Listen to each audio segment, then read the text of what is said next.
Welcome back to Ghostwood, the Twin Peaks podcast. I'm one of your co-hosts, Charles Skaggs, back in Ghostwood Forest on a rainy evening, but surprisingly warm, at least for the moment. And, of course, I'm joined by my wonderful co-host, wonderful friend, and someone who has challenged me to come up with a movie that she has not seen. And do not own. And so we can talk about on Drunk Cinema. Xan Sprouse. How you doing, Xan? I'm doing good, Charles. It has to be a good movie. It has to be a good movie. Well, okay. Like, don't say, here... Can it be like bad in the Mystery Science Theater way? It can be bad in a Mystery Science Theater way, but don't say, hey, I'm pretty sure Xan hasn't ever seen From Justin to Kelly. Oh, well, no. The odds of that are pretty slim. I'll give you that one. And you'll be safe there, yes. Yeah, or something like the Katy Perry movie or something. I mean, nothing against Katy Perry, but I have no desire to watch her movie. I'll try and come up with something. All right. Yeah, it has to be something at least entertaining for the both of us, and that would be entertaining for our Drunk Cinema audience. Okay, sounds good. Okay, so anyway, tonight, but that's a different podcast, guys. Yeah, different podcast. Yeah, but that's a challenge for everyone listening here to join us on Drunk Cinema also. So, because tonight is as Charles said, it is a dark and stormy night. It's windy, it's rainy. It's a good night to stay in and watch a fictional premiere of a fictional 1950s television show. That lasted all of 3 episodes. 7 were filmed, 3 were aired. Total waste of money on your part, ABC, but who am I to tell you how to do your business? Well, considering, I think it was a deliberate attempt to just bury those, and we can talk about that. So, yes. So here, episode 94, we were talking On the Air, the very first episode of On the Air, The Lester Guy Show. The Lester Guy Show. The only episode with an actual episode title. Mm-hmm. And this is the very first episode, obviously, of On the Air that aired way back on June 20th, 1992. Yep. So essentially, we're looking at just under 30 years, which is probably the same amount of time that the last time I watched this episode. Really? It's been a long time. Because I watched it, recorded it, I watched it a couple more times during that same year and then never watched it again because I got into everything else. Gotcha. Because it was only 3 episodes, so it just kind of faded into the background. Right. For me, it was 3 episodes of the show were aired in the United States, and I taped all 3 of them. Mm-hmm. And I had a specific on the air tape that I saved for this, and so I had episodes 1, 2, and 3, which are actually 1, 3, and 5 because they filmed all 7 episodes and then picked out the funniest ones, I guess, is what I don't know how they decided. I mean, they're all very funny. Right. But so I taped them all. So they were on a video cassette for me, 1, 2, and 3. So for me, watching on the air was like watching an hour and 20-minute long movie or something. And that's what I had, the same thing. Yeah. Yeah. I had a nice, old school Polaroid VHS tape for On the Air. Yeah, that might have been what I had too. Yeah. All right. You never know because I don't know about you, Charles, but back then, you had boxes and sometimes the boxes stayed with the original tape and sometimes they didn't. It drove me crazy when they didn't. Mm-hmm. Because my parents would just put whatever tape in whatever box. And so then you'd pull out you'd have a Polaroid box, but then you'd pull out like a TDK videotape and it drove me insane. So this kind of takes us back to our ODC discussion before the show. Yes, our OCD issues. And because what I started doing when I started making my own videotapes is I would label the tape and I would also label the box. So that way at a glance, I could see on the box what was on it. Because we had, back in the day, Charles, we had mixtapes of things that we would tape off of television because on cable in the 80s and 90s, there would be just things you wanted to tape. Like when A&E used to rerun old episodes of Letterman in the afternoon, sometimes you would want the David Byrne appearance or something, or when Young was premiered on Comedy Central, or you wanted to tape Kids in the Hall or something. Right. Or you tape your favorite music videos. You would have these mixtapes of things. Like it was, sometimes we call it a junk tape because sometimes you'd use it that would be the tape that you watch things that you were not going to be home for, but then you decided you wanted to keep them. And so you just kept taping on it, that sort of thing. So it was like these video mixtapes and that's what I had. And so I had 8-hour tapes that were full of a bunch of half an hour or 15-minute things. Okay. I remember taping music videos and bringing home promo tapes from when I worked at Blockbuster and Media Play so I could tape promos and previews and interviews and things like that. Okay. So that's what one of these tapes was for me. I mean, I eventually, in the 2000s, I digitized this, so I don't remember. I had one of those VCR DVD recorders. Yeah, which is what I had, yeah. Yeah, so I was able to digitize my episodes, my 3 measly episodes of broadcasting on the air and various other things. But these tapes had, a list of things on them because it was, like I said, sometimes it was 8 hours of a half an hour. And then if you went back after several years because, finally getting that DVD recorder like I did, you discover some things along the way. You're like, oh my God, I can't believe I taped that. Or, right. Cool, I totally forgot about this. There were like stupid things that we would tape off of public access. Yeah. Just little things like that. I mean, just little fiddly bits of video that you would see everywhere. And that's what we had. So my tapes, sometimes to look at them from a glance, you couldn't put all of it on the spine. Right. So I would label the boxes. That way I knew that my Polaroid cassette had a Polaroid label on the cassette and then a Polaroid box. Well, see, that's what I would do. That's how OCD I was. Yeah, I would always, I would do this in pencil in case I wanted to record over the tape. Okay, good call. But, like I would, label what was on it on the box and then also label on the spine label and also on the main section of the label. tape.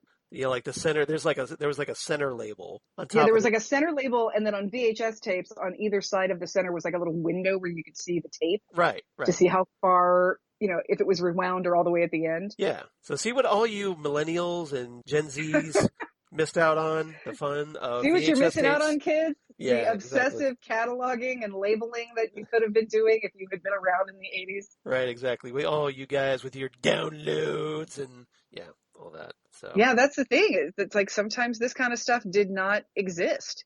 Yeah. As trying to find on the air now, I understand it's going to be a difficult prospect for some people. Yeah. I mean, sometimes you can find clips on YouTube, but it's not easy. Yeah, I don't know what our download numbers are going to be for this episode and our next 2 episodes, but it should be interesting. Hopefully, if nothing else, people just want to listen to our thoughts. They just want to listen, and they want to sort of maybe relive this, or they never saw it. I mean, one of my favorite things when I was looking up info about this, is that there's a review on IMDb that's just titled "Too Great for Anyone to Have Seen."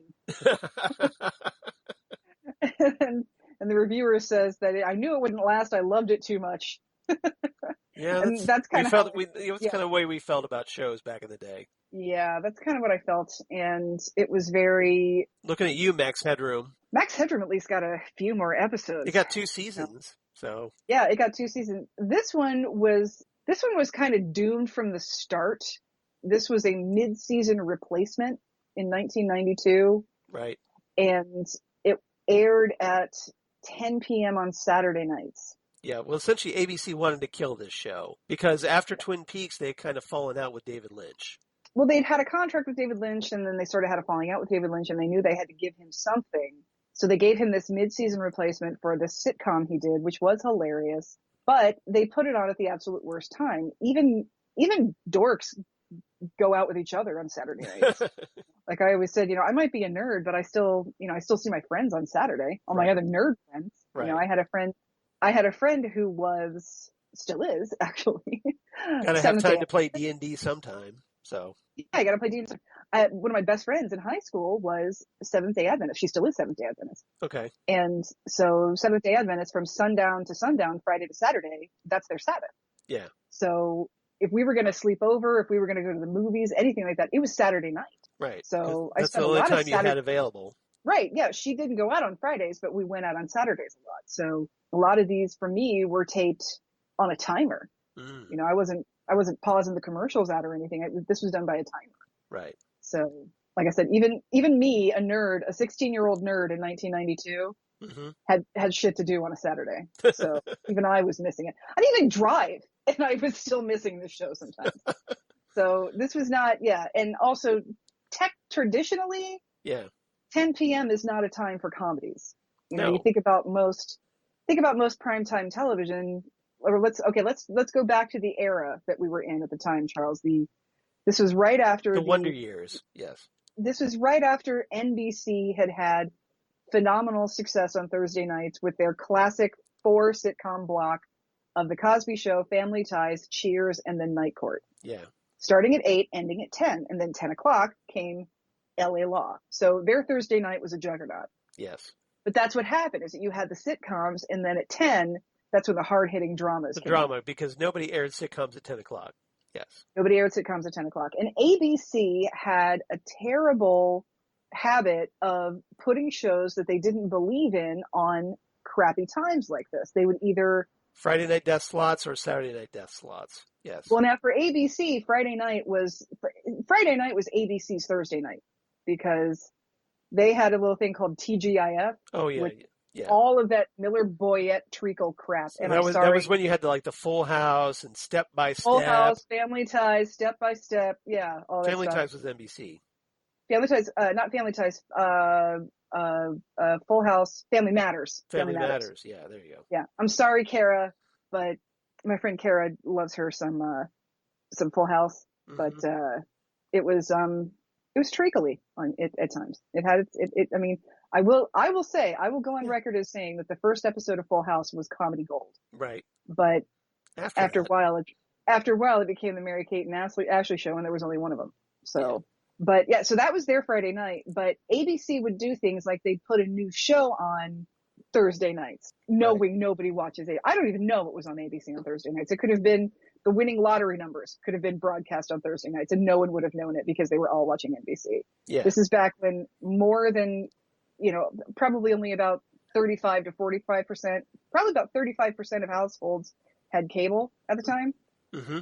So we're talking 3 networks, 4 if you include Fox. So, ABC owned NBC owned Thursdays, ABC owned Fridays, Fox owned Sundays with The Simpsons and The X-Files. Yeah, that time they only had, when they first launched, they only had one night, Fox did. Mm-hmm. They only had 3 hours a night of original programming, 3 nights from Thursday to Sunday or something. Yeah, from 7 to 10, and that was it. Yeah, yeah. But Sunday nights was Simpsons, Married with Children, X-Files. That was their night. So... Yeah. But ABC would do that. ABC would put on, there was another show around this time that I absolutely adored that was called Covington Cross. Do you remember this show? Refresh my memory. It sounds familiar. It was like a medieval, 14th century. It was taking place in the 14th century. Starring Nigel Terry, who I think a lot of people know from Excalibur as, King Arthur. Oh, okay, that guy. Yeah. He was the patriarch, and then one of the sisters was Ione Skye. Interesting. From Say anything. Yeah. From Say Anything. Yep. Who I just recently found out, I did not know this. I always knew that she had been married to Ad Rock from the Beastie Boys. Okay. I didn't know that. Interesting. But she is Donovan's daughter. Oh, wow. The singer. Yeah, the singer. Yeah. Interesting. Recently, yeah. But yeah, she was. As in she was of the married Witch, to Donovan. Yes. As in Season of the Witch, Donovan. Yeah. Yeah, there you go. Or Sunshine Superman, that kind of thing. Jennifer Juniper. Yeah. Catch the Wind. Yeah, Donovan, who is amazing. But yeah, she was married to Adam Horowitz for a while. She's currently married to Ben Lee, the musician. So anyway, she was in that. And then somebody, Charles, that I think you might recognize, the late, great Glenn Quinn was on the show. Okay. He was Doyle on Angel. Oh, okay. That I recognize, yes. Yeah, Doyle from Angel I did watch was Angel. on the show. Okay. Yeah. So, yeah, Covington Cross was this weird, family... That might have been something I watched, but I just barely remember it. It was it was kind of a dark comedy drama, kind of a dark dramedy sort of thing. Okay. And, I loved it, but it was seriously only on for a season, if that. But again, it was on Saturday nights. And it was, the show is adorable, and it was perfect for somebody my age, but ABC just killed it. Yeah. So, ABC had a habit of doing that kind of crap. Which actually it kind of segues nicely into what we're talking about, because this show on the air, for those who don't know, is essentially a parody of network TV shows and network programming. And network TV shows, network executive interference. Network executive interference, and it takes place in the 1950s, where you have the added calamity of live television. Yes. And we also see a lot of 1950s comedy tropes, which aren't exactly the most politically correct thing in the world, but I think for a show like this, it kind of works because it is calling back to the 50s, which is, the 50s kind of rested on some tried and true laurels of comedy, whether or not they should have. Yeah, exactly. I'm thinking which obviously is in David Lynch's wheelhouse, because we've talked, he has a very strong affinity for the 50s. It's a strong affinity for the 50s. The one thing I'm mainly referring to here is the idea that foreigners are funny just because they sound funny. Yes. Right? Which is not, it's been a thing forever, from Warner Brothers cartoons up through Inspector Clouseau. Right. It's an old tired trope that, it's making nice fun of characters that speak in broken English, that kind of thing. Right. Or just because they have an accent you don't understand. Like, I will admit that I hate myself, but every time I see The Swedish Chef, I still laugh. Yeah. It's that old trope that is not anything. I mean, it's not funny, but it was back in the day. So even though it makes you laugh hysterically. There's something about The Swedish Chef, just the fact that he has like human hands, but he's a puppet. He's just ridiculous. And I think I told you this, Charles. I think I told you this on Drunk Cinema, that I had a advisor in college who was Swedish. Yes, you did. And that he says that the Swedes love The Swedish Chef because they say he sounds Dutch.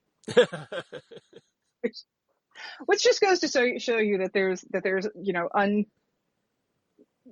unfounded rivalry and xenophobia all over the world. It's not just America. Yeah, it's not just America that hates people. It's everybody that hates people. Yeah. Yeah, everybody, it's xenophobia is akin to like sports rivalries sometimes. They just don't mean anything. People just it's just ingrained in them for some reason. So in one way, it's kind of good that we haven't cornered the market on that, but no, that's true. It is. On the other hand, it's kind of sad that the rest of the world is also like that. Well, we're only 200 years old, Charles. We did learn from our older siblings. That's funny. Yeah. So the basic premise of this is that we follow this 1950s television network, Zablotnik Broadcasting Company, ZBC. Yeah, ZBC. Yeah, so like ABC, ZBC, pretty obvious. Exactly. And this is the 1950s, where we have basically everything's pioneered. Everything is new. We don't know what we're doing. Television in the 1950s started out being a little bit cerebral, but then it kind of got sanitized down a little bit it got sanitized. It got dumbed down a little bit. But this concept of the live TV variety show was a common one. It's like everybody who had a show, it was. If you're a celebrity, you had a variety show. Right, you had a variety show. You had Jackie Gleason show. You had your shows with Sid Caesar. You Danny had Thomas show. That kind of thing. All of that kind of stuff. Even Liberace had his show during the day. I think his show ran at like 4 p.m. Right. He was called a matinee idol. So, and that's the concept of this show is we have Lester Guy, who is a fictional, kind of like washed up B-movie star, who now has his own TV show. Right. And that is played perfectly by Ian Buchanan. Yes. Who we all know is Dick Tremaine. Exactly. Dick. Yeah. Yeah, Richard Tremaine. So Richard Tremaine from Twin Peaks, who works in the gentleman's department of Horn's department store. Yeah, now he's Lester Guy here. Yeah. Who is essentially the network wants him. They built this show for him because, and then this is something that Miguel Ferrer's character mentions. Buddy Budwaller. Buddy Budwaller, yeah. So I'm kind of wondering, is it Buddy or is it Bud E. period Budwaller? He's just listed in the credits as Bud. Okay. So I think you might be right. It might be Bud period E. Yeah. But yeah, the reason why, and this is not something we get in the episodes that were aired in the United States. Right. they mention this in other episodes, that Lester Guy, the only reason he got famous is because he didn't go to World War II. So he was one of the only people left to be in movies. So since he was the only game in town, that's how he got famous. He's not good. He's not a good actor. He's not. He was just in the right place at the right time. He just didn't go to war. Yeah. So he was there. So that's how he became a star. And Budwaller decided to give him a show after he found him drinking vodka out of a frozen orange juice can. Okay, that's funny. So it's like he was obviously once all the talented actors, a very low rent screwdriver there. Very low rent screwdriver, and I'm not even sure there was still orange juice in the can left. This is one of those like frozen from concentrate orange juice cans where you took the top off and it was a cardboard can. You put 3 cans of water and you mixed it up. Right. So once all of the talented actors came back from war, he had no career. So by the point of this show, it's 1957. So he's had about 10 years of not getting parts because there's talented actors again. Right. So now he gets his own show. Yeah, and Budwaller tells the production staff, like, well, we need him because people, the audience, they want to see movie stars on TV. Right. That's what they want to see. They want to see movie stars. That's what all the research tells them, is that they want to see movie stars in their house. So to direct the show, he gets the nephew of the head of the network. But Valdja Gochktch. Yeah.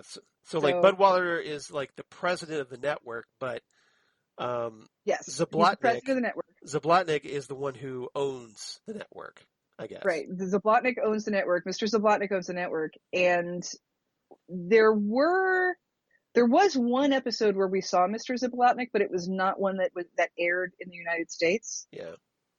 But at the end of episode 1, we hear Mr. Zablotnik over the phone, and it's David Lynch's voice. Yeah. Well, that's what we hear because in this episode, that's one thing I picked up right away. I was just like, that's Lynch doing the voice here. That's David Lynch's voice. And the thing about Valdja Gochktch and Mr. Zablotnik is they are from the old country. And you never know where it is. It's probably some Eastern European place. Generic. Where it's a thick accent. It's like not Poland. It's not Czechoslovakia. It's just some sort of Eastern European country that has a funny accent. Somewhere west of Transylvania, apparently. Something. So that's the joke there. And Mr. Gochktch is played by the late great David Lander. Yeah. Who can do anything funny with his voice. So whom we know on Twin Peaks as Tim Pinkle. Mr. Pinkle. Because we recently, not too long ago, celebrated his passing. Mm-hmm. Not really joyously celebrated. We honored him. How's that? Yeah. Yeah, we do not want to celebrate his passing. No. But we celebrated his memory. How's that? Yes, we celebrated his memory on the day of his passing. Exactly. Yes. Very poor word choice on my part. Yeah, we've got a lot of late actors in this one. And of course, Mr. Budwaller is played flawlessly by the late great Miguel Ferrer, Albert Rosenfeld. Yeah. Essentially, almost kind of doing the same character a little bit. He's kind of doing the same character, but even more angry. Yeah, more abusive.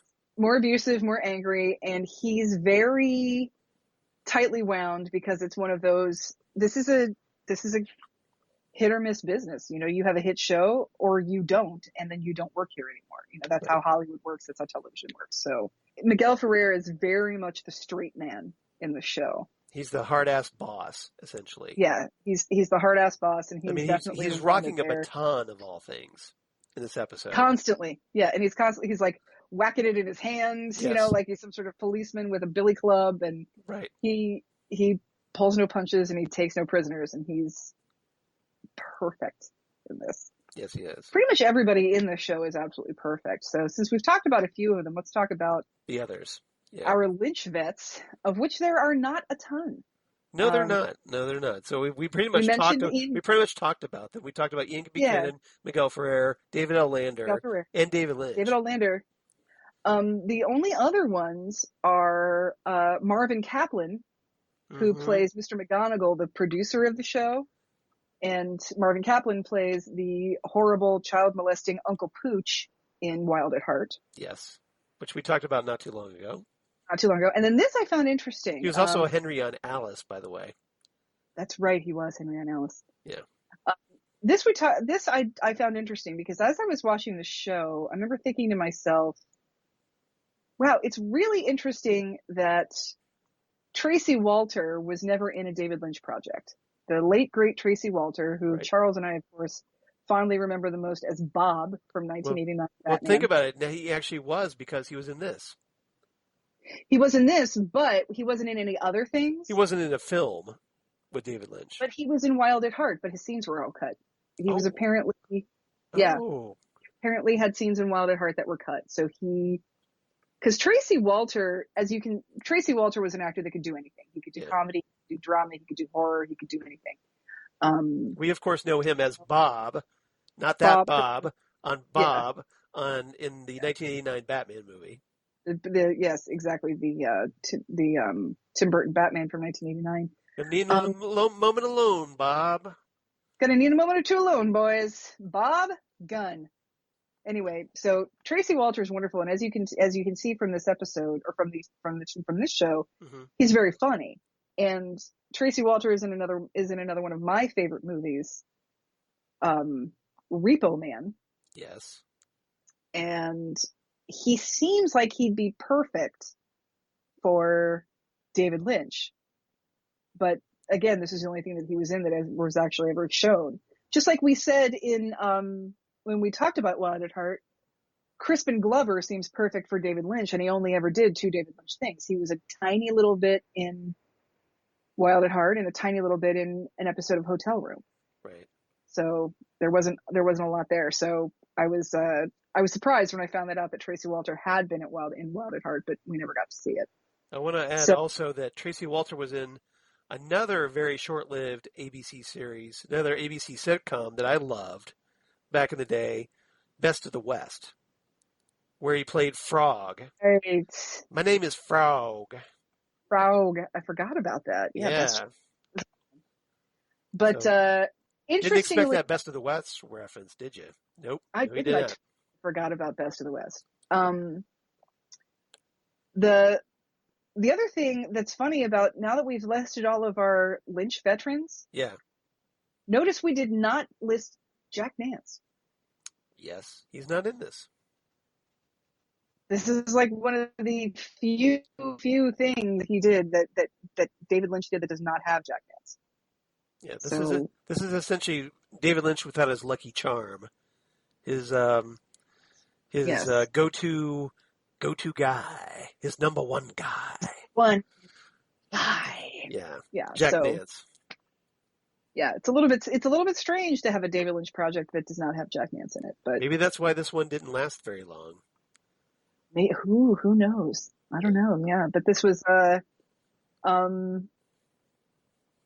still excellent. So that's it for our Lynch vets, but we do have some other notable actors, and because a lot of these actors, again, just like the Straight Story, they have about 13 to 20 credits to their names. So these are not people that we've seen a whole lot. I do want to mention Kim Mcguire, who plays Nicole Thorne, who is the head of comedy, and she's also having an affair with Lester Guy. Yeah. She is also Hatchet Face in Crybaby, John Waters' film. Exactly what I wanted to mention. Okay, yes. Sorry, I didn't mean to steal your thunder there. No, that's okay. Yeah, we want to give a little John Waters shout out. And then we've got a couple of other actors. Specifically, we have Erwin Keys, whose nickname is Erwin88 Keys. And we'll talk more about this when we talk about episode 2. There's an actor named Charles Tyner, who's in episode 2. Okay. These two actors were in the 1991 movie Motorama. Okay. which also had Jack Nance. So we got to Jack Nance indirectly. So it's like Jack Nance wasn't in this, but he worked with two guys who were in this in a movie the year before. So this is kind of like a 6 Degrees of Jack Nance kind of thing. 6 Degrees of Jack Nance. Yeah, I'd like to say that. And then we also have Marla Rubinoff, who plays the character of Betty Hudson, who is the brainless ingenue that works with Lester Guy. Right. And she's the one that winds up getting all of the fans. She steals Lester Guy's show away from him.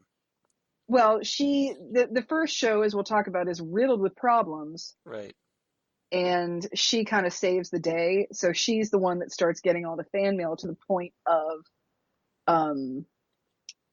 in one of the episodes that does not air, Lester Guy finds some sort of promotional material that is an ad for the Betty Hudson show with Lester Guy. So it's getting to the point that Betty is much more popular than Lester. But Lester winds up being all of the physical comedy injuries that you can get. You know, he gets caught up in sandbag rope, and he gets flung through windows and whacked in the face with somebody. You know, so he's definitely takes all the brunt of the physical comedy. But Marla Rubinoff was on a show back in the 80s, back when cable first started having original programming. Yeah. It was a sitcom called Down to Earth. Do you remember this one, Charles? I'm not sure. What was it about? It's about a flapper who gets hit by a streetcar back in the 20s. Okay. And then goes up to heaven, and in order to become an angel and get her wings, she has to be a maid for a family in the 80s. Because it happens. Yeah. Because that's like you do. Yeah. It was that is kind of a cult classic comedy that I believe aired on USA, I think. Okay. But yeah, Down to Earth, where the ghost of a flapper has to be a maid for an 80s family in order to get her wings as an angel. I probably saw a commercial for it. I don't think I watched it, but it does sound vaguely familiar. I want to say it was like 1982 or something like that. Sounds like something Ann Jillian would have been in. Well, she was already in, what was the show she was on? Oh, she was on that TV show where oh man, now I'm going to have to, sorry. It was on TBS. Okay. It was on TBS. It was TBS, TNT, ABC, kind of the same thing. Kind of. And, yeah, kind of the same stuff. It was, at least back then. Because nowadays, TNT is essentially, it's the channel that shows Star Wars movies and DC Universe films. Mm-hmm. It ran from 84 to 87, so it was on for a while. It's a Living. It's a Living. That's what I'm thinking of. That's it. It's a Living. Yes, that's the one where she's a waitress at the top of the Bonaventure Hotel. Okay. That I did watch. I did watch that mm-hmm. one. Yeah, that one. Crystal Bernard was also on that show. Right. Also, Louise Lasser. Wendy Shaw, who people might recognize as, what's her name? The wife on American Guy or American Dad. Oh, Francine. Yeah. Francine. Yeah. So yeah, that was an interesting. And then It's a Living, and I was getting that was a pretty good ensemble cast, I thought. Yeah, it was a good one. There was a show around the same time, 83 to 84, called We Got It Made. Yeah, and that one I know of. Yeah, with Terry Copley. Yeah, where she's a maid, and she works for two bachelors who have not a large enough apartment. Yeah, she was like this super hot blonde, and these two dorky guys essentially hire her to be their maid or something. Right. That's the premise. Terry Copley is she's been in a lot of cult movies, things like Brain Donors, which if you haven't seen it and you like Three Stooges, I highly recommend seeing Brain Donors. Okay, I might have to check that out because I'm a big Stooges fan. Yeah, at least with Curly. Yeah, it's Three Stooges-esque. I'll say that. Okay, very slapstick. Yeah, very slapstick. Okay. She's been on like The Love Boat, Monsters, stuff like that. And she was married to Mickey Free of Shalimar. So interesting. Yeah, so she was, all over the place back in the 80s. But yeah, so a lot of those 80s shows from cable. Boy, we're digging up a ton of obscure 80s, 90s trivia here tonight. We're talking about one of the most obscure 90s sitcoms. We might as well give as long as we're down there digging, we might as well unearth everything else. Is that what you're saying? I'm not gonna talk about Marla Rubinoff and not talk about Down to Earth. Okay. Well, that's kind of the way I felt about Tracey Walter in Best of the West. So I get you. I get it. Exactly. And then Nancy Ferguson, who plays Ruth, who is the production assistant. Yeah. She's wonderful, but she stresses me out. This character stresses me out. Well, because she's constantly having to explain, things to everybody. She's the explainer. She's the translator from like whatever David L. Lander's character is saying to English for everybody. Right. And anytime somebody misunderstands somebody else, she's the one that has to. Right. I think what Mr. Gochktch is saying, Betty, is that and it stresses me out because that's the role I feel like I've played in my family for like the last 20 years. Oh, so you identify with Ruth. I identify with Betty quite a bit because with Ruth. Betty's Ruth, yes, with Ruth. I don't identify with Betty at all. I was going to say, you don't strike me as a Betty. You're more the Ruth. Yes. I'm more the Ruth. I mean, I remember when my grandfather was alive. Yeah. And he would talk to you in his stream of consciousness. Okay. I remember there was one day my grandparents were visiting my parents, and I came over after work, and I was working at Barnes & Noble at the time. Okay. And my grandfather looked at me and he says, "How's that Billy boy doing?"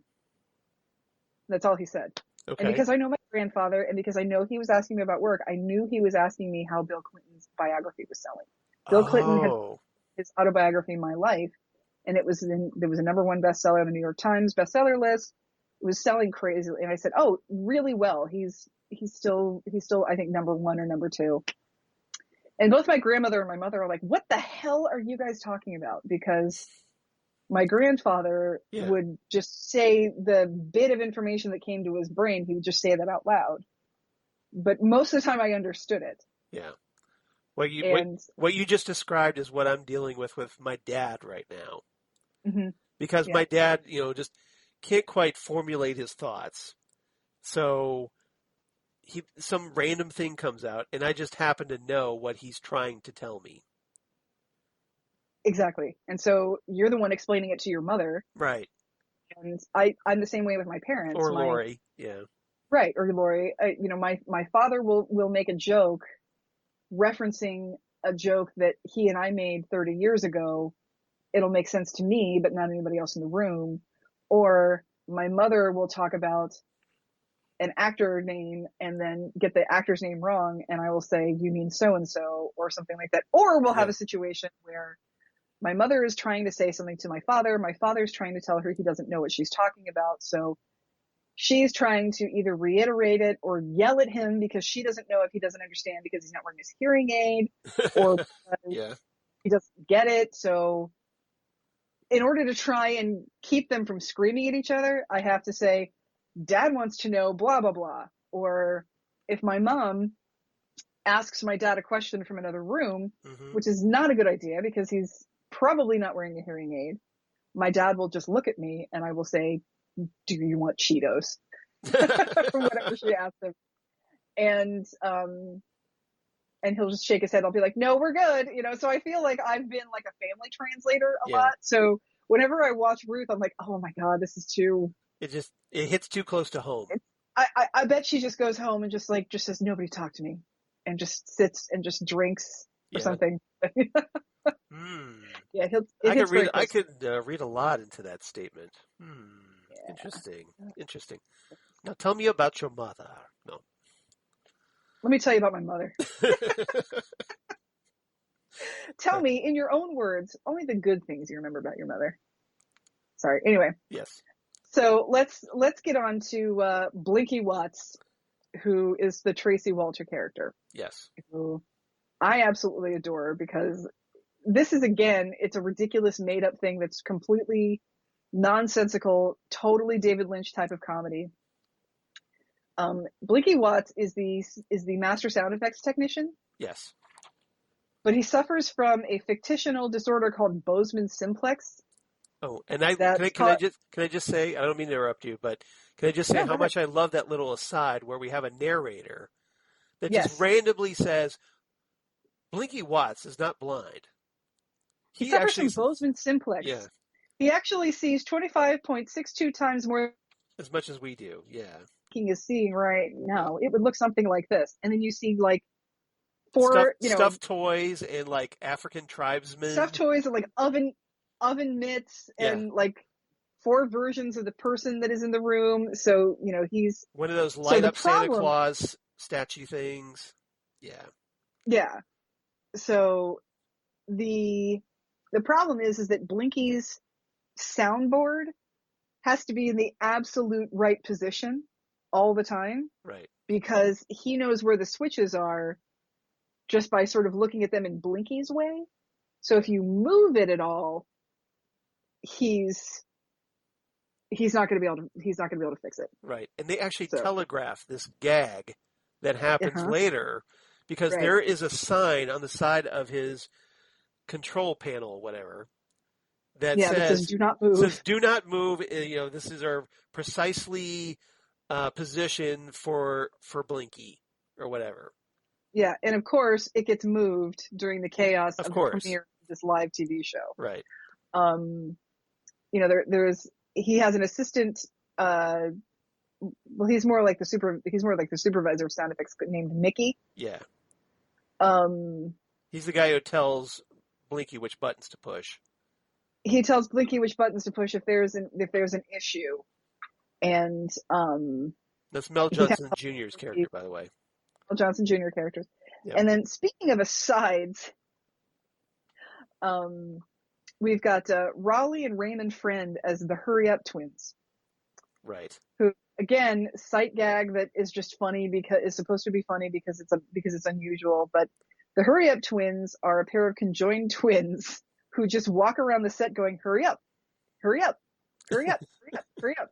And whenever you see them, the narrator just says, "The Hurry Up Twins." I mean, it's just so nonsensical. And they're only conjoined because, well, hey, they're like 2 guys that are wearing a sweater that fits over both of them. Exactly. So presumably, one actor has like one arm around the other's waist or something, and vice versa. Yeah. They are twin brothers in real life, but they are not conjoined twins. They are just wearing a giant sweater that puts them together. That's the gag. Ridiculous. Yeah. That's the gag. Yeah. And then, of course, we have Erwin Keys, who plays Shorty, the stagehand. And, of course, it's a pun because he's a big dude. He's huge. He's like 7 feet tall. Yeah, right. He's very good-natured, but, a lot of things always kind of go wrong on Shorty's watch. Yeah, so. This episode, it involves a rather large bag of pots and pans that he struggles to hold on to at a very important moment. So Exactly. So, and then we've got Bert Shine, who is just kind of a little wormy character actor that's playing whoever. Gary Grossman, yeah. Gary Grossman is the actor that plays Bert Shine. Yep. But here he plays Andrew, the husband of Betty's character in this. Right, because tonight on the Lester Guy Show, we have the Lester Guy Show tonight is brought to you by Welby Snaps Dog Food. Yes. Which the dog, Snaps the dog, refuses to eat, so they have to tie a string around his neck and then pull him down to the food bowl. They feed the string through the dog bowl and then attach it to the dog's collar. So and I love the way the Ruth explains this. She's like, so essentially we drag Snaps against his will into the dog bowl to make him eat it. Exactly. So and that's another gag too, is that every week we have a different sponsor for the Lester Guy Show. But tonight it's Welby Snaps Dog Food. So there's a shot later on that Snaps actually vomits up the dog food. Vomits up the dog food. Yeah. Which is so David Lynch, right? He's all about vomit, as we've learned, especially in Wild at Heart. If it's wet, they'll say, "You bet." If it's dry, they'll say, "Oh my." And if it's powder, they'll bark louder for Welby Snaps dog food. Well played. Excellent. Thank you very much. So yes, this is again back in the golden age of television where commercials were shot on the same set as the TV show because it was all done live. You would have live TV. All in the same studio. Yeah. All in the same studio. You'd have live TV going on, and then off to the side, they'd have somebody preparing a commercial. Then you'd cut over to the commercial, which is where you get the dancing Chesterfields, or were they dancing Chesterfields or were they dancing Lucky Strikes? I forget. Dancing cigarette packs. Okay. Things like that. So, and you would often have the star of your show giving the, when I want a cigarette, doing the commercial. That's what Lester Guy does here, because there's a run through for Miguel Ferrer's character, Buddy Budwaller. So after they do the actual episode, they cut to the commercial, and you see Lester Guy changing his clothes, putting on a different blazer or what have you to do the commercial, accompanied by like 4 showgirl types. Showgirl types in the background, yes. Yeah. Who's singing the dog jingle. Mm-hmm. And so, of course, everything goes flawlessly during the rehearsal. But then as soon as we go live, everything goes crazy.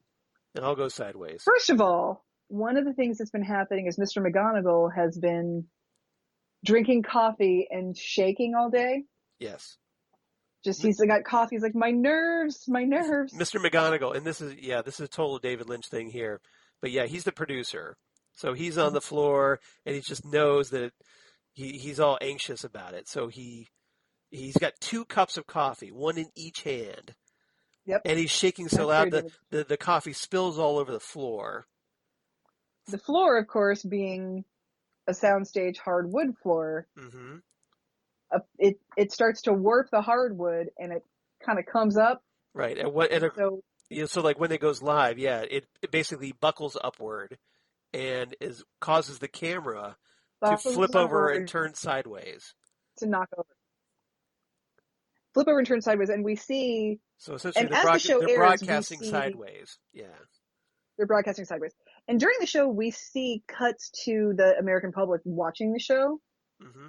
And it's always interesting people. I mean, think Nadine watching Dr. Amp. Dr. Amp. Yeah. You just see weird people watching the show, like people dressed up in cowboy hats or in nudie suits, or somebody. They look like an Italian family in this episode, like a large Italian family. It's an Italian family where they're all on the sofa and they're all eating the same thing on TV trays, but they look like nesting dolls because the tallest one is on one side and then they all just get really smaller. And then there's like a couple of burly guys, a couple of them like physically turn their television set sideways so it'll sit upright. So it'll sit upright. So you see everybody when you see them out in the heartland watching TV. You see them all with their necks cocked because the TV is sideways. Right. I don't know why nobody like old ladies and whatnot. Yeah. Yeah, old ladies and just people sitting watching the TV with their necks cocked because I don't know why they didn't fix the camera, but they weren't able to fix the camera. Yeah. So. You think somebody could have just ran over and lifted it up? Maybe it's too heavy. I don't know, but. Who knows? Maybe that's not in their union contract. A 50s camera. Yeah, that's true. So we start our episode of the Lester Guy show.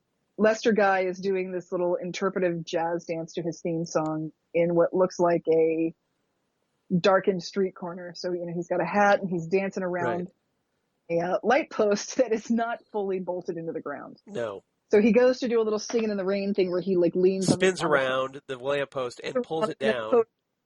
Promptly falls down. Yeah. So right from the start, it goes horribly wrong. Right from the start, we've got a problem. They cut to one of those please stand by. We are experiencing technical difficulties type Technical cards. difficulties, yeah. And then, of course, the phone, Mr. Zablotnik has a phone that goes into a hotline. Yeah. Into the production booth, which is essentially like the bat phone. Which is literally hot, as it turns out. Yeah, and so, at one point, Buddy Budwaller answers it and, like, just fire comes out of it. Yeah, the receiver just, blasts. And the receiver just blasts out fire. So we've got Lester Guy, he's been knocked out. So then what our episode is supposed to be is supposed to be a tragic love story of a woman who's having an affair, but the husband finds out and shoots the paramour, the cuckold. Yes. The cuckold shoots the paramour. Yeah. So what happens is that we're on stage, and Betty, who is ironing in her kitchen, there's just some guy there. Right, during the live performance, yes. During the live performance. Yeah, just some rando guy.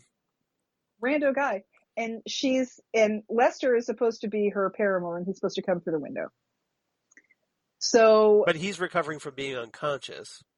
He's recovering from being unconscious. So what happens is she's telling, Betty's trying to tell the guy to get off stage, and he's shaking his head no. Yeah, I love that. But the reason why he can't leave is because for some reason he is stuck to the cabinet via his suspenders. Yes. So he goes to run off stage, but then his suspenders snap him backwards. They're stuck in a cabinet door. And so they're stuck on a cabinet door. The suspenders propel him backwards through the window that Lester's supposed to be going like a through, slingshot, essentially. Like a slingshot. As Lester has just regained consciousness and is ready to go through the window. So now some guy comes flying at Lester. Right. So now this is 2 for 2. Lester has been knocked down. Yes. Okay. And then at some point, because of that, Snaps the dog flies through the window. Yeah. For some reason, Snaps the dog goes flying through the window.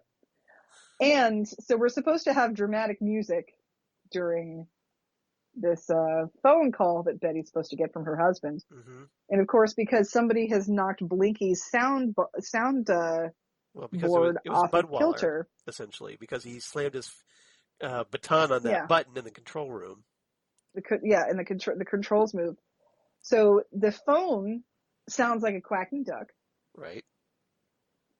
And there's, she takes a phone call from her husband. Oh, wait, I forgot something. Yeah. When he goes flying through the window, Betty screams. Yes. Which is supposedly his cue. That is supposed to be Bert's, right? Yeah. So he comes in and starts yelling, "Aha, I caught you with another man." And then he leaves. Yeah. Because apparently at this point, in the live performance, because that guy has ran out of the room, there's nobody there in the kitchen besides Betty at this point. Yeah, there's nobody there. So he kind of slowly backs into the kitchen door and exits the room. Because the deal is supposed to be that he's supposed to come in after Lester comes through the window and they're professing their love to each other, but that doesn't happen. So right. He's supposed to call Betty. So what happens is he calls Betty, but the phone rings and it sounds like a quacking duck. Right. And he's like, Betty's line is, "Where are you? It sounds like you're calling from the lobby downstairs." Okay. How would you be able to tell that? But whatever. Yeah. So he's trying to make. She's familiar with how he's called her from the lobby before. I don't know. Who knows? Yeah. But he, he's doing his best. Bert is not the greatest actor, but he's doing his best. And he's saying, I was there moments ago to pick up some papers, but now I'm at my office clear across town and I won't be home until later. But for whatever reason, the stagehands think they're now supposed to take the phone booth out of the. Yeah. And then so they take it out, but with Bert in it. So Bert's still in it. Yeah. So we got that going on. And which then is nice. They're supposed to have dramatic music. Right.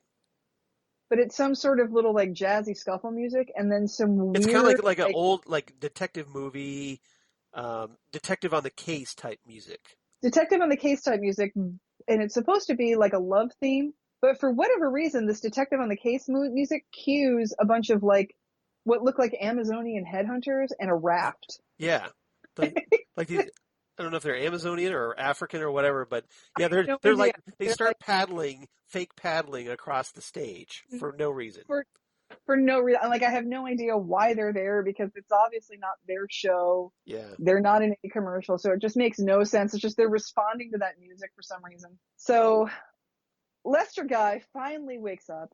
Yeah.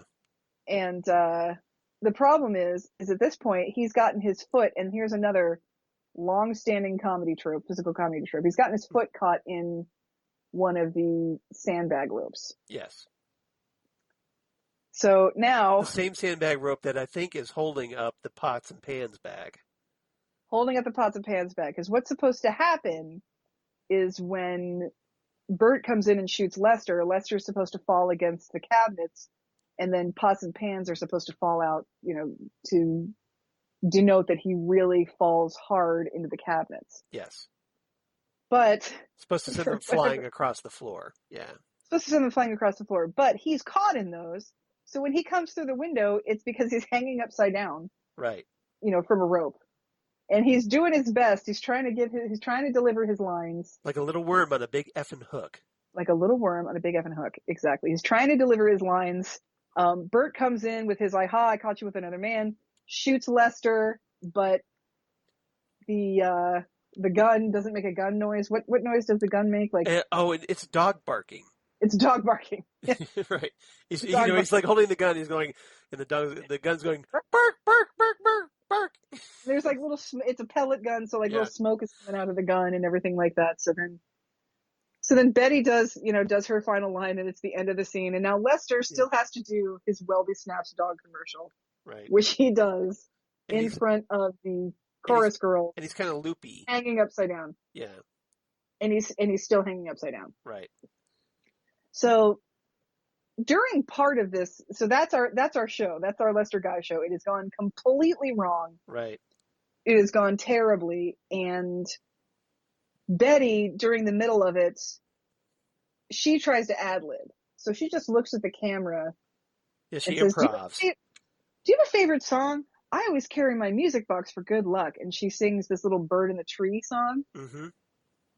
And, America just kind of watches her, and they're very kind of enthralled by it. So and the phones start lighting up at the network. The phones start lighting up like, hey, this is a good show, blah, blah, blah. So what happens is that we have this total fiasco of a show that apparently has become an inadvertent comedy hit.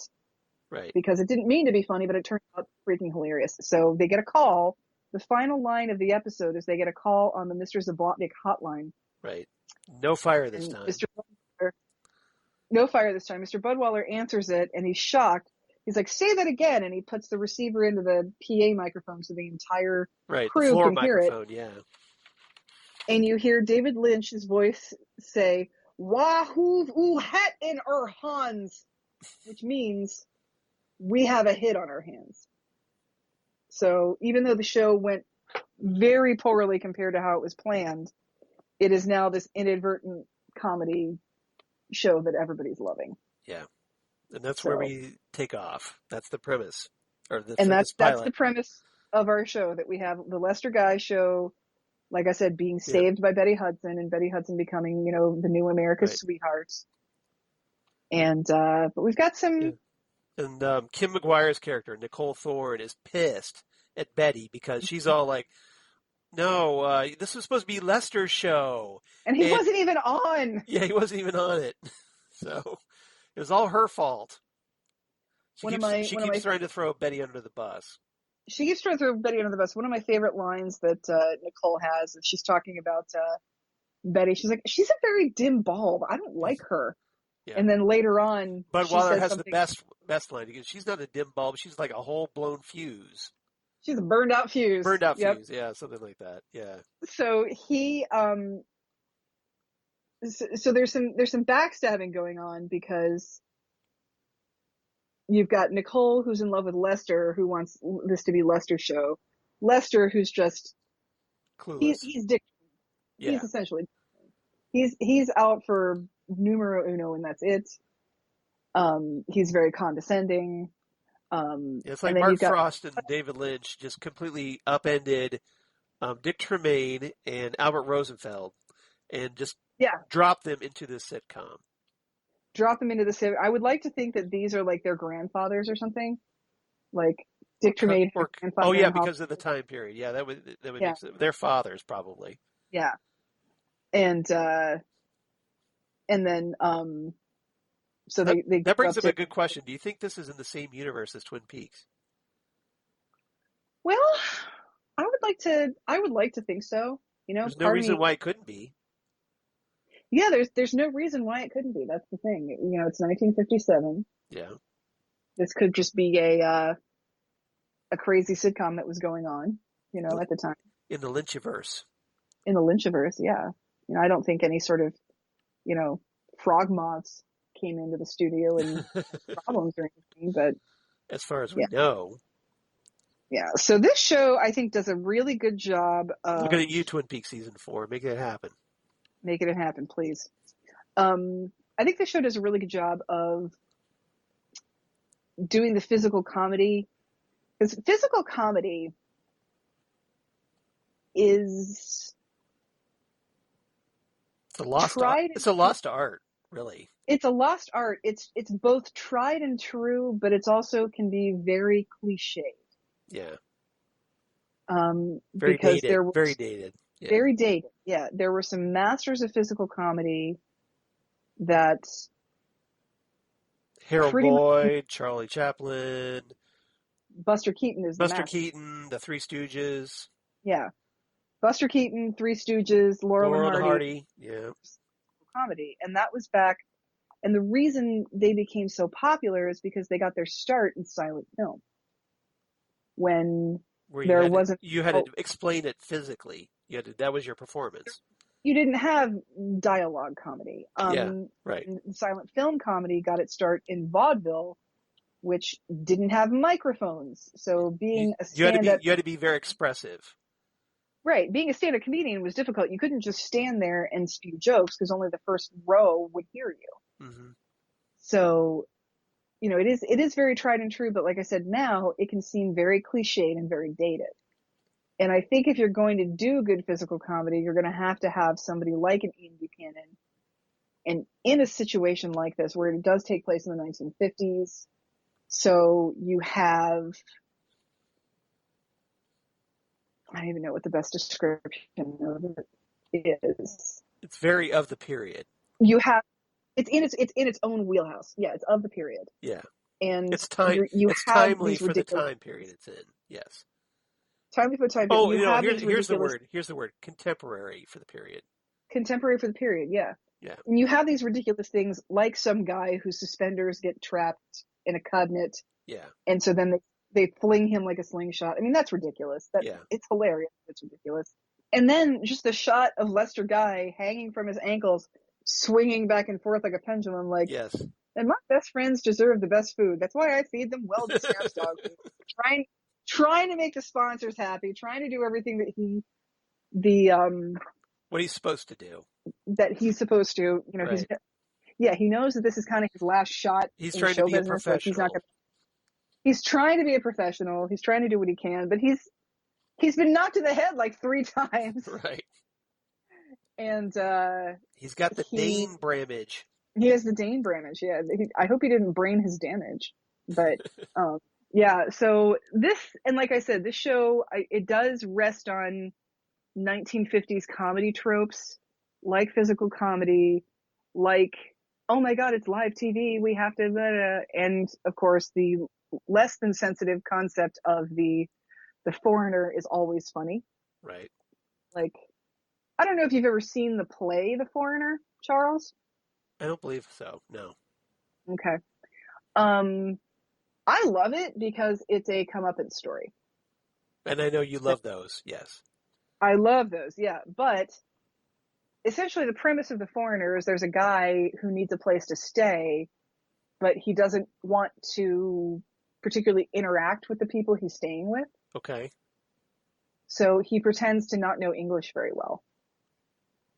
But what he learns is that when people don't think you know English, they say anything in front of you. Okay. Including somebody's, you know, terrible brother-in-law who is a member of the Klan. Yeah. Is just a terrible person, and he gets his what for at the end of it. So, it's great. But again, most of the comedy is on the fact that the foreigner has this funny accent and says funny words. So it's kind of a tired comedy trope, but I feel like in the confines of this 1950s sitcom in a David Lynch world, I feel like it works because right. I feel like David Lynch doesn't do anything that is not out of love. I feel like David Lynch really doesn't. I mean, even though David Lynch is kind of making fun of the network TV machine. Yes. The corporate machine. Yes. The corporate machine, he still loves the concept of television, and he still loves the concept of filmmaking, and he still loves the concept of physical comedy. He loves the 1950s. So there's an affinity there for what he's doing, even though some of this is a little bit of a sticking it to the man with how the studio system can be extremely interfering, for lack of a better term. Well, I mean, it's essentially, this project it's nostalgic for the 1950s, but at the same time, it's also satirical in the process. Yeah. So, you don't get the feeling that this is where David Lynch thinks the pinnacle of comedy lies. Right. Just saying that if somebody was going to do a comedy in the 1950s, this is what they would do. Right. And I agree with him, because, you watch 50s comedies and it is pratfalls. It is laughing at accents. It's, well, I think a lot of us, especially, we talked on the Phantom Zone about WandaVision recently. Mm-hmm. So those first couple of episodes that are set in the 50s and the 60s, where that embraced the Dick Van Dyke Show, for example. Where right. Dick Van, in the opening credits, Dick Van Dyke would come in and trip over the ottoman. Mm-hmm. Stuff like that. Those kind of psych acts. What's Agatha's name before we find out she's Agatha? Oh, Agnes. Agnes. Where Agnes comes over, she's like, what kind of housewife would I be if I didn't have a 4-course dinner for 4 already ready? So here's the lobster thermidor, and here's, just those kinds of tropes that all women ever do all day is cook, that sort of thing. And I mean, it works when you are trying to do a... Yeah. Or in the case of On the Air, when Betty doing the ironing, for example, on the Air. My mother does my ironing. Yeah. Yeah. Yeah, Betty is a very sweet girl, but she is an extremely dim bulb. Yes, a blown fuse. Yes. She's not particularly no, she's not all. Not particularly smart. Yeah. She's essentially she's the dumb blonde trope. Mm-hmm. She's the dumb blonde trope, absolutely. Yeah. But she's very sweet, and we'll talk more about the differences between the dumb blonde ingenue and the bitchy blonde bombshell when we get to our third installment of our review of On the Air. All right. So this episode, yeah, me too. This episode was, of course, written by Mark Frost and David Lynch and directed by David Lynch. Yep. And in 1997 was ranked as number 57 on the 100 greatest episodes of all time for TV Guide. Yep. I'm sure it's nowhere near this list anymore, but this episode was hilarious. It was very, very funny. And everybody just does a fantastic job in this. And like I said, with Miguel Ferrer being the angry straight man, he's perfect. He's just absolutely perfect. Yeah, maybe it's just, because of ABC bearing the show, intending to kill it. I have to say it seems very much like they intended to kill this show. Mm-hmm. I don't think this is all political as far as ABC was concerned. And we've had this conversation before about cerebral television and how a lot of television at the time, especially at the time, was 30-minute sitcoms or hour-long dramas that resolve themselves or were also kind of funny. Like, I'm thinking about mystery type shows where you would have detectives that would solve some sort of a mystery. I'm thinking of Rockford, Magnum, Simon and Simon, Remington Steele, Heart to Heart, all of the things where Columbo. Yeah, maybe somebody gets murdered, but there's still some sort of comedic thing in it where everybody, the end of the show, it's a freeze frame on everybody laughing. Yeah. TV was lighthearted. TV. Now it's more cynical. It's more cynical. It's more cerebral. It is more, TV, I don't think is any longer the second fiddle to film. I think they're sort of on par with each other. Because now, of course, there's primetime TV and daytime TV. Daytime TV is still second fiddle to primetime. Yeah. But something changed with television when I can't say it any other way. It's the chicken baby on MASH, I think, was when it changed. Oh, you mean because it got, with MASH is a good example of that because it started off being essentially a straight comedy. It was wacky army doctors in Korea during the Korean War. Right. But then when what's-his-name was killed, yes, started to get a little darker. When Henry Blake was killed off, McLean Stevenson's character, yes. Things started taking a much more serious tone. It got progressively more and more serious. And is that the last episode of And I want to say that was Alan Alda's influence because it seemed like Alan Alda took his wacky Hawkeye character and made him much more emotionally damaged and also much more serious. That episode... There was a lot of alcoholism. He was drinking constantly. Right. The episode I'm talking about is it's a bunch of refugees on a bus and they're trying to avoid... being found up as enemy, and in Hawkeye's mind, there was a woman on the bus with a chicken, and the chicken kept squawking, and she snapped the chicken's neck, and that's in Hawkeye's mind. Right. But we see him in therapy, and the therapist is trying to get him to really remember. Dr. Freeman's trying to get him to figure out to really remember what happened, but what actually happened was it was not a chicken, it was her baby, and she smothered. To keep it from crying. So the rest of because there were like 50 people on this bus, and to keep everybody from being found, she smothered her own child. Right. And Hawkeye could not handle it. And this is to this day, I can't think of a darker moment in a sitcom in the history of sitcoms than that. No, I agree with you. That's right up there. I mean, it's so unsitcom like. Right. It's so unsitcom like. And I mean, and when you think about, MASH is weird in the sense, too, that it was a comedy about war. I mean, not in a tasteless way that I would say that Hogan's Heroes was a comedy. I mean, I feel like Hogan's Heroes was extremely tasteless as a TV show, completely glossing over, genocide. But it worked. Yeah, I really can't think of anything darker in a sitcom. And we've had some dark things. We've had people, people have died off in sitcoms. People were killed. We've had hundreds of very special episodes where, I'm thinking of Family Ties. There was one where Alex was supposed to be in a car with his friend and he didn't go and the friend was killed in a car accident.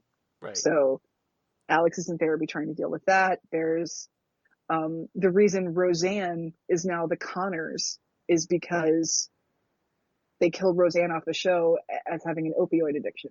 I mean, there are some dark things that have gone previously, when it was Roseanne, they killed off Dan. From a heart attack. From a heart attack. And so, we had some dark things, but a somehow mother smothering a mother smothering her own baby is the darkest moment in the history of sitcoms. As far as I know. It's pretty brutal. Yeah, I will give you that. I can't think of anything to come to mind.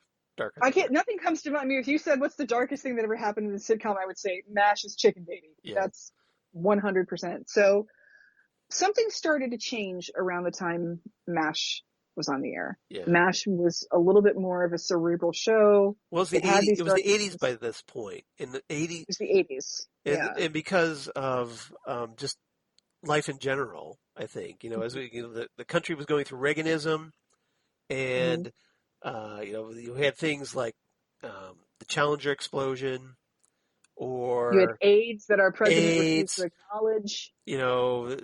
The problems with Iran, Russia, the Cold War. That was a big, heavy thing that was on a lot of people's minds. It was a very heavy time, and we talked, Charles, we talked recently about the day after. Right. Which, did. Scarred us both as children. Yes, it did. So, in the 80s, you started getting this sort of darker, more cerebral television. Right. Not anything that lasted a long time. You had an episode here or there. You had a mini series like The Day After. And then you had... But it was that erosion of innocence. Mm-hmm. Then you were able to get some quirky things like Night Court. Night Court was a very quirky comedy. It was some physical comedy, some, sleight of hand comedy. Right. It was very, very quirky. I don't think it would have had the audience it had if it hadn't been after Cheers. Right. Personally, I know I was tuning in for Night Court. As was I. But I think a lot of people were tuning in because it was on after Cheers. Yeah. So they stayed around for it. Yeah. And it was good enough it didn't lose their audience. Right. Didn't lose their audience. But once Night Court moved to like Wednesday and Tuesday, it started to lose an audience and they ended the show. Right. So by this point, once 1990 hits, again, we're ready for Twin Peaks. I think we're a little bit more ready for Twin Peaks. Yeah. And you said before, Twin Peaks changed television, changed the face of television forever. Yeah, that's obviously something we're not going to take back at any time soon, because that's something we kind of said from episode 1 onward here at episode 94. So, and David B. and Cooley from NPR agrees with me. So well, there you go. If you don't believe us, believe that. Believe David B. and Cooley. Twin Peaks changed the face of television, which is why you were able to get things like this quirky show on the air. Now, I will say about on the air. No pun intended, by the way. Yeah, no pun intended. This show, even though they do a great job on the 3 episodes that aired. Yeah. We have this episode, and then the second episode that we are going to talk about was actually episode 3, but it was the second one aired in the United States. Everybody got that? Yeah. Everybody getting this so far? There's going to be a test later. It was a commentary on quiz shows of the 1950s, which, as we found out, were often rigged. Right. There's been movies about it called Quiz Show. Quiz Show, yes, directed by Robert Redford. Yeah. About what's his name, Van Doren, and how he was taken in front of a Senate committee. Right. And personally, I don't see why the Senate has to give a rat's ass about the fact that a network is rigging a quiz show, but whatever, I don't care. It's network money. It's not like the $64,000 question was funded by taxpayer money. Right.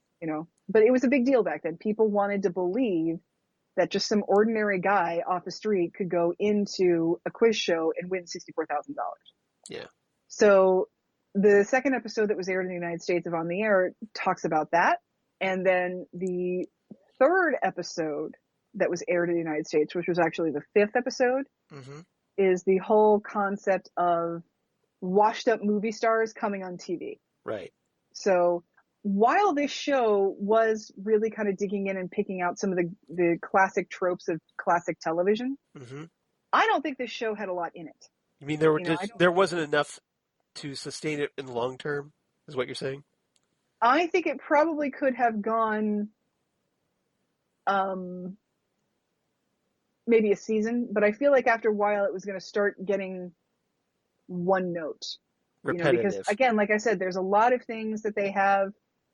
One of the, some of the episodes that didn't air, there was one with the great Freddie Jones as like the famous stage actor who's now trying to do television. Okay. And he's, but he's of course, old, he's sick, he's having trouble. So there's that. Then we have the whole thing about magicians being on variety shows. That was one of the episodes that didn't air. Right. And then we have somebody trying to Lester wants to bring on like a beatnik and the avant-garde scene onto the show. So, I mean, we are dining into a lot of 50s tropes. Right. I guess it would depend on how often they could get away. Yeah, I think it would depend on how often they could get away with, well, hey, it's a new episode. What wacky character or characters are we going to bring in this week? Mm-hmm. Yeah. And kind of like Night Court, because Night Court would every week they would have some new weird oddballs in the courtroom. Always some oddballs, and then every once in a while you'd have, a lovable oddball that you've seen a million times, like the Wheeler family, the patriarch who Brent of course Spiner before Data. Yeah. Which is, how I know who Brent Spiner is. Right. So, I kind of get how this show might have been, might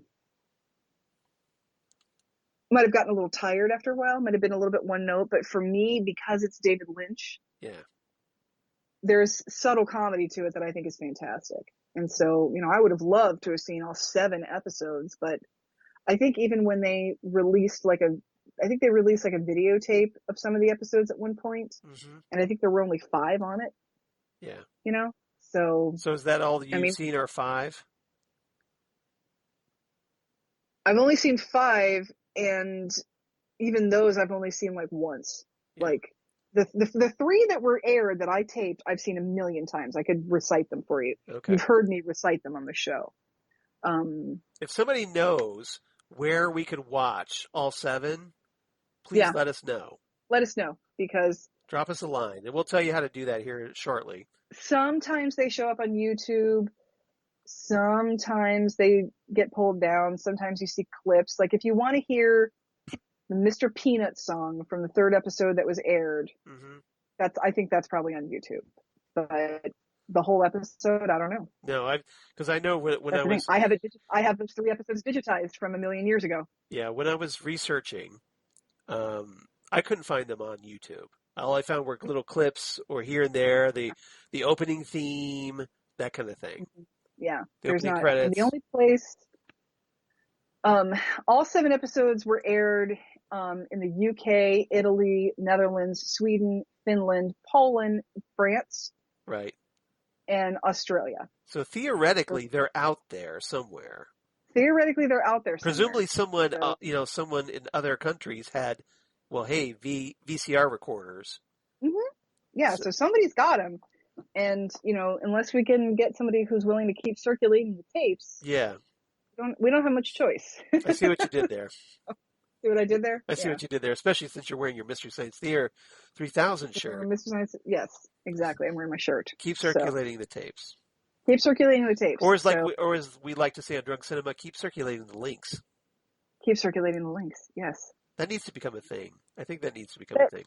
That needs to become a thing. I think we need to keep circulating the links. I went and saw Cinematic Titanic live for my birthday one year. We went to Milwaukee to see Cinematic Titanic live. They did 2 shows back to back. We saw both of them, and there was a question and answer with Joel. Right. And somebody said, "Should we keep circulating the tapes?" And he said, "Not anymore." Because they were releasing them. Right. On, that's what a lot of us, the original Mystery Science Theater 3000 fans back in the 90s were doing. That's what we were doing. Because, we were taping them off of Comedy Central on VHS tapes. Friends, and loaning them to our friends. Yep. Because Mystery Science Theater was another weird one. Didn't that air from like 10 to midnight on Sundays or something? It was very weird because, comedy, this was before comedy. This was still when the Comedy Central was the comedy channel. Like, back in the day. Yeah, way back in the day. So, because I still have some of those VHS recordings of from when it was the comedy channel. Yeah. So, this is way, way back. And then it became Comedy Central, of course. But they used to, talk about, you'd see it scrolling on the end of the credits saying, keep circulating the tapes. Keep circulating the tapes. Yeah, exactly. So, unfortunately, this is one of the things that Charles and I have it because we were nerds in the 90s. Right. But we don't have Geeks, thank you very much. We're both, Charles. We're both geeks and nerds. There you go. And sometimes, given the right day, we can be dorks.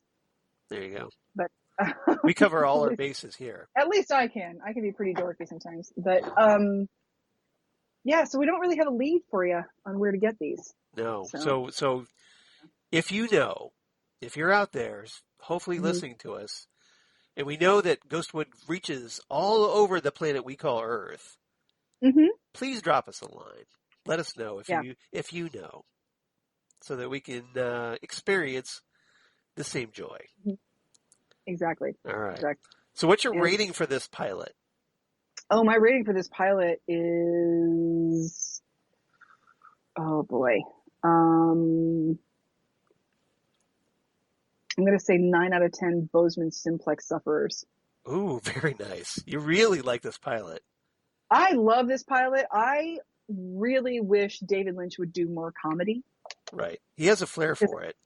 Because as we've seen, he can do dark comedy. You know, there's a lot of comedic elements to Twin Peaks. There's dark humor. Comedic elements. Yeah, dark humor. And as we've seen with this show and with the Straight Story, he doesn't have to be all boobs and don't you effing look at me. You know, He can be, I don't want to say wholesome, but he can be radio friendly. Yeah, he doesn't have to be R-rated. Suitable for work. He can be suitable for work. Yeah, there you go. He doesn't have to be R-rated. Yeah. No, he does not have to be R-rated, and he can sometimes still be very he can do funny. That PG-13 or PG. Right, and I think or this G, show, as we find out on Straight Story. Yeah, this show really does show you that he can be funny in. I mean, he could probably be funny. He could probably have done something like a WandaVision where he's 50s, 60s, 70s, 80s TV and do a send-up of it. You know, he probably could have done it very easily. Oh yeah, I mean, I agree. Yeah, that's the show that probably would have been right in his wheelhouse because it's very surreal, but also has this reverence for classic television. Very much so. That I think he would have liked. He probably wouldn't have liked all the Marvel Cinematic Universe superhero stuff as much, but I think he could. I mean, if he was up for director of Return of the Jedi, I think he could do it. David Lynch can direct anything. David Lynch has a style, right? When he does his own content, but if he does somebody else's content, he can do just about anything. Yeah, and he's obviously willing to push his own boundaries because, again, with the Straight Story, nobody expected him to ever direct a film like that. And so he, there's a great article out there. I forget where I saw it, but it talked about that David Lynch is one of those few directors willing to step outside his comfort zone. Mm-hmm. And I totally agree with that.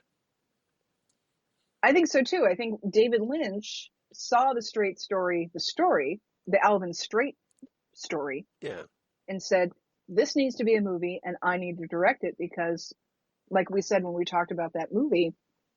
I don't think there's a lot of directors that have that sort of reverence about the Midwest. Right. Like David Lynch does. And so there's no condescension, there's no irony, there's nothing in that. And I think that is all you need to know about how David Lynch can just do whatever the hell he wants to. He can do anything with any content. Yeah. So my rating, I was trying to think about this. I'm going to give it not as high as you. I'm going to give it an 8 out of 10 Mr. Zablotnik hotline phones. Zablotnik bat phones. I like it. Yeah, exactly. All it needed, you know what it needed? It needed the cake dish over the hotline. Exactly. A cake dish or maybe even like a Shakespeare head somewhere else in the studio. Yeah. The little cover over it, like in Commissioner Gordon's office. Exactly. Totally. Yeah. All right. Like, I think that's funny that like he thinks that the first thing anybody's going to do if they sneak in his office is call Batman. Right. Oh no! Maybe this cake dish will dissuade him from doing that. Yeah. Maybe this this cake dish that isn't hooked to any sort of alarm. This is like the big deterrent. Yes. So awesome. Did you? One of these days we need to do that. We ought to do some Adam West Batman 66 or Batman 66. We could do the Batman 66 movie. Since we did the 89 movie one of these days. We did. All right. I've been loving that bit of WandaVision where they are on the back lot where they, in that town is the commissioner's office. Is the facade of the commissioner's office. Right. We're like, oh my God, that's where Batman pulls up every time and goes in the police station. So. Yeah, that's true. Yeah, we talked about like the Vision's house or whatever is actually I forget which. It's like a famous TV show house.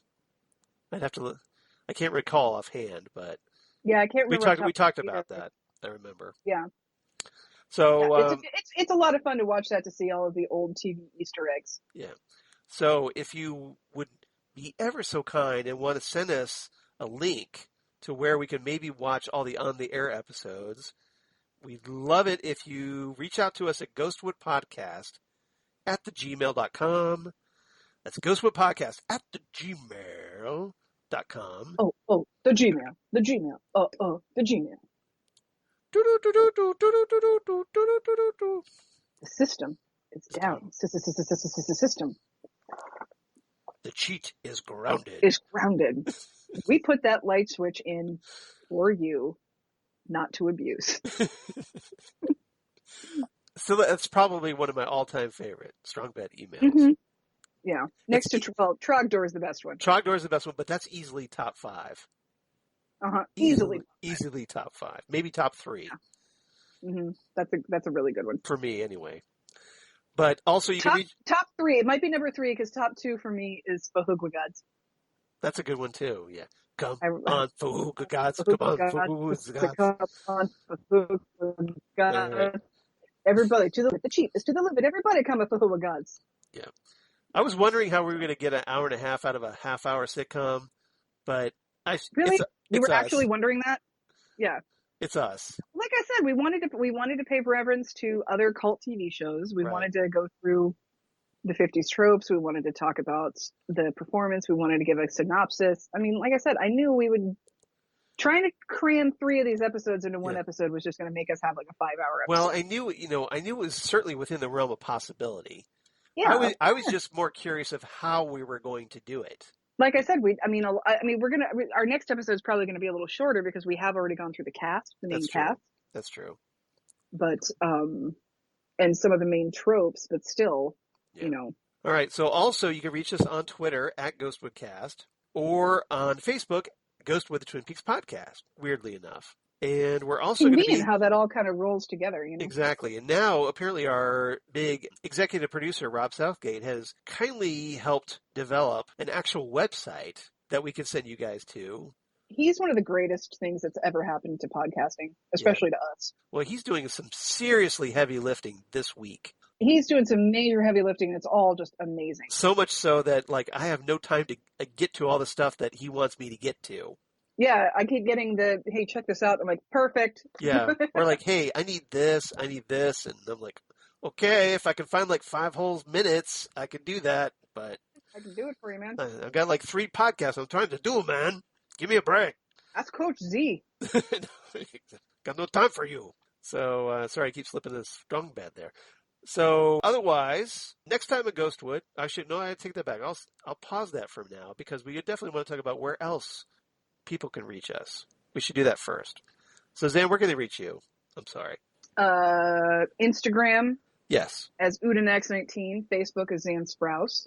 Twitter, Udenax19. And then they want to hear more of you and me talk a lot about our favorite things, drunk cinema. And we will. Trust us. And we absolutely will, where we imbibe adult beverages and watch our favorite movies and make our opinions known. And we have many, many opinions. We have so many opinions. But most of our opinions, Charles, are extremely positive. We're not cynical. We're not, I mean, no matter how bad a movie is, if we find it entertaining, we're still happy with it. And we ever make a movie, Yeah. So. I don't think I don't think we've ever really talked about anything we really hate. Do we? No. We hate characters because characters are people sometimes. Right. I'll talk about how much I hate Mike, Mr. Bonehead Boyfriend. Yeah. But I'm supposed to, I'm supposed to hate him. I'm supposed to hate Leo Johnson. Exactly. That's part of the thing that you love. Freaking Chad. Chad. How much I freaking hate Chad.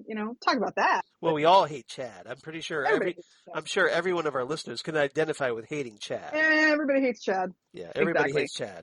So much so they made a music video about it. So they did. They did. And then you can also hear it was awesome. You can also hear me, DJ Nick, and Rachel Friend talk about the cream of the crop, the best of the best, the gold standard, the Oscars podcast. Right. Where next time we will be discussing Gentleman's Agreement, where as much as I love the idea that Hollywood is attacking the idiocy that is anti-Semitism, I am going to be attacking the sniveling little coward of a weak man that is Elia Kazan. Ooh, that sounds good. Xan hates her some Elia Kazan, let me tell you. You've totally sold me on that one. Oh, I hate him so much. I gotta check this out now. Yeah.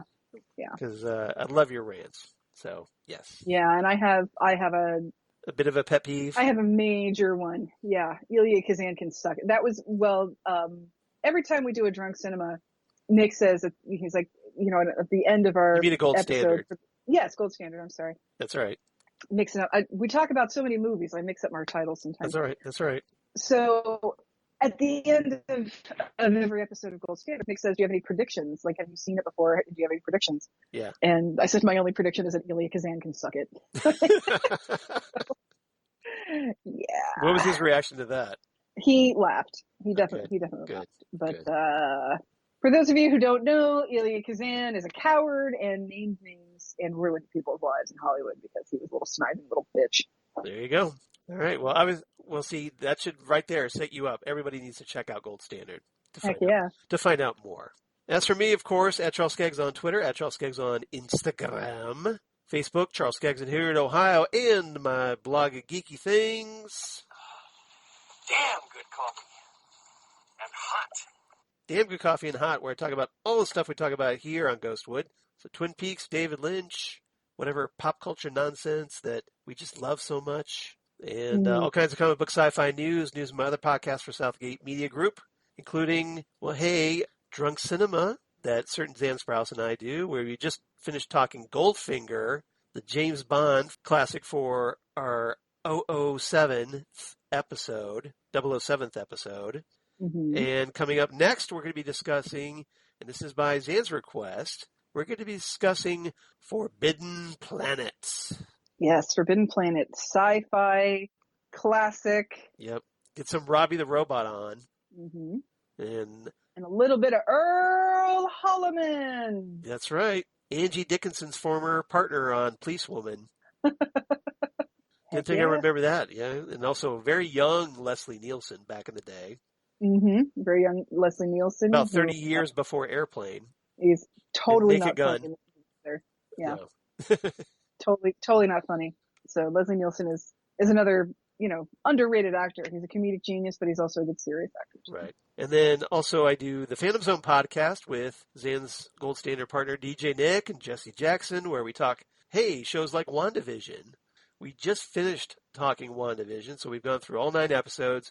Coming up next, we're going to be doing a special one-off episode as we discuss the first 3 episodes of Superman and Lois, the CW series show that premiered just a couple weeks ago. And it's been very good. All the 3 very, very strong episodes so far. And this is promising to be probably the highlight of the CW shows. And very honorable successor, I think, to shows like Smallville from back in the day or the Christopher Reeve Superman movies. Very much in that vibe. Nice. It's almost like a Smallville update in a lot of ways. Okay. So I definitely recommend checking it out. And then the week after that, we're going to be discussing The Falcon and the Winter Soldier. We'll be starting those for 6 weeks for that series. So we will be staying in the Marvel Cinematic Universe. Stay tuned for that. And then last but certainly not least, Next Stop Everywhere, the Doctor Who podcast that I do with, Jesse Jackson and assorted special guest companions like our delightful Xan Sprouse, who was not that long ago to discuss Ghostlight from the Sylvester McCoy era, which was wonderful because we got to talk some 7th Doctor and Ace, one of my favorite Doctor companion pairings ever. Yes. So this one will be fun because it's like it will all kind of be like the first Doctor because we'll be talking to each other through television. Exactly, right? We'll all be on a screen. We'll be like the first Doctor. And so, we just this past week we discussed The Impossible Planet, the Satan Pit from the David Tennant era, and then coming up next week, DJ Nick is joining us to discuss Daleks Invasion Earth 2150 AD. What? The second Peter Cushing movie, because we've already talked the first Peter Cushing movie, yeah. Doctor Who and the Daleks. That's awesome. So that's what we're going to be talking about. So you got to tune in for that, right? Heck yeah. Some classic Technicolor Doctor Who that is apparently not the Doctor, because for whatever reason in these Peter Cushing movies they had to call him Doctor Who. No, he's not the Doctor. He's Doctor Who, but correct me if I'm wrong. Yeah. Isn't Susan in these episodes? Well, she's called Susie, and she's a little girl. She's a little girl. Yes. But she's there, so I don't know how they can remove him from.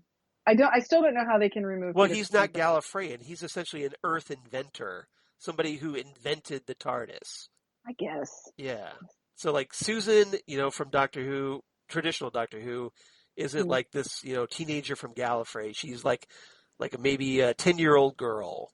And like Barbara isn't a school teacher. She's the older sister of Susie. No. So like they're both Doctor Who's granddaughters. So it's very odd. Yes, I see it, but But this movie, Daleks Peter Cushing is just rad. But Daleks Invasion Earth is interesting because it actually has the actor who played Wilf in the David Tennant era. Donna Noble's grandfather, Wilf. Yeah. Oh, that's right. I forgot about that. He plays Tom, like a policeman that gets brought aboard the TARDIS in the second movie. I totally forgot about that. I remember. So if you want to see young Wilf, you definitely want to check out. That's another reason to check out this movie. Gotta check it out. Yeah, it's awesome. Yeah. So we'll be doing that. So hope everybody tunes in for that. Next time on Ghostwood, now we'll do it.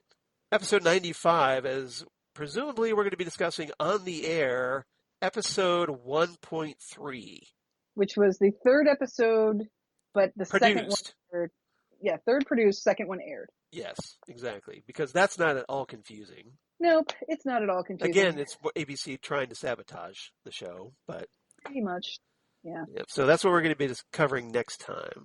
And I'm looking forward to it because, like I was telling Xan, it's been 30 years since I've watched these episodes. Mm-hmm. Yeah, no, So this is definitely a trip down memory lane for me.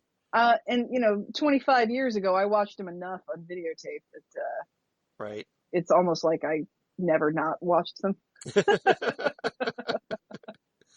So you're looking at them with fresh eyes as well, essentially. Yeah, it's been a while, but I realized watching the other day that I was still just quoting them constantly because I still remember the dialogue. Dialogue, yeah. Well, you're great at that, so. Sadly, yes, I am great at that. What do you mean sadly? That's an awesome skill to have. Do you know how much I get made fun of for that, though, Charles? Like, constantly. If I had your memory, I would be deadly because I love that. I love doing that stuff. My problem is I don't. I'd probably be divorced, but I would be deadly. Yeah, we've gotten in a couple of. I just need a straight answer right now discussions. So, right. Yeah, but that's the thing is I don't choose my battles with it. I don't. It just happens when it happens. If the quote comes to my head, I can't help but say it out loud. It's terrible. I'm the same way. There's always a quote coming to my head. This is again why I wonder if we're not related because I'm exactly the same way. You never know. Yeah, it's weird. We should do like a 23andMe and see what kind of like weird eighth cousins we actually are. YourMoveAncestry.com. YourMoveAncestry.com. You want to send us a kit for free? Heck yeah. There you go. Hey, you could sponsor us. That would be interesting. Yeah, you totally could. That would be interesting. Snaps of Ghostwood. Exactly. Well, you could do your little jingle and have some dancing girls and do the whole 9 yards. That would be great. Yep. We can do it. All right. So everybody, thank you so much for listening. I hope this very obscure exploration of David Lynch's universe has been entertaining. Hopefully we made it entertaining. And we'll hope to see you again for episode 95 as we discuss On the Air, episode 1.3, a.k.a. the second episode of On the Air, right here on Ghostwood, the Twin Peaks podcast. Goodbye, everybody. Bye, everybody.